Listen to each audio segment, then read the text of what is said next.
Hi, I'm Michael DeLauro with Consumer Reports. Elliptical machines are a popular alternative to treadmills, so I'm here in one of our labs with Peter Anzalone, one of our engineers and a fitness machine guru. What's the first thing to consider before buying an elliptical? You want to try it before you buy it. Every machine is different, and you want to feel comfortable on the machine. Here we have one of our testers, Alex, and you can see that he's using the machine right now by holding on to the stationary hand grips. When he does this, the moving arms are moving back and forth, but they're not really contacting him. They're not interfering with his motion, which is a good thing. That is something that you'd want to pay attention to. As he transitions his hands to the moving hand grips, you can see that his reach is within the range of motion of his body.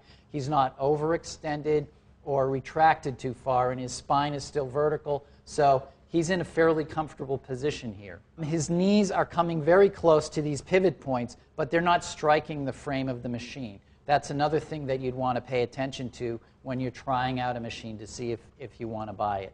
This machine has an adjustable stride length.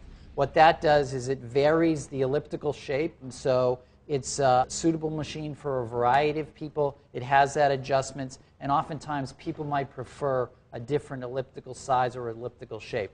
Can you judge the quality of an elliptical just by looking at it? It's hard to determine the inner working quality of a machine, but there are some things that you can do to identify the quality of the machine.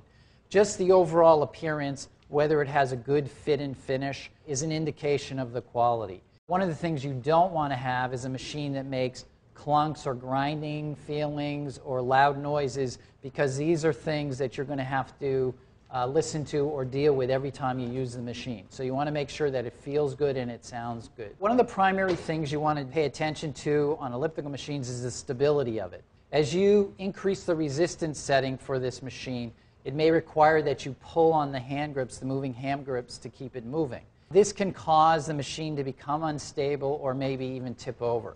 So because this machine is a big machine and it's fairly heavy, it's fairly stable once the feet have been leveled. Another thing is the foot pedals. You want the foot pedals to be large enough to fully support your feet and have a surface that has some sort of a non-slip material or a texture to it, so that your feet don't slip when you're pushing hard on the pedals. In terms of the monitor, you want controls that are easy to use and easily understandable. Do you need a heart rate monitor? It's not necessary to have a heart rate monitor built into the machine. Most machines do have a heart rate monitor.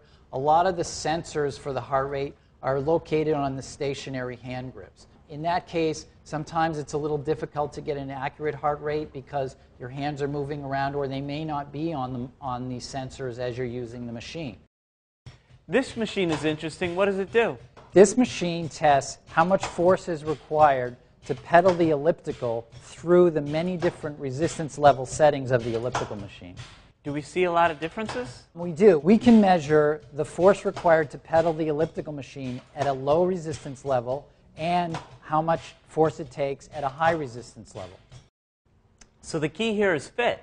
Yes, you not only want it to fit you, but you want it to fit in the room you're going to use it in, because some of these machines can be big and bulky. And after all, you don't want them to become just an expensive clothes hanger. Thanks, Peter. For more information on ellipticals, check out our ratings. I'm Michael DeLauro for Consumer Reports.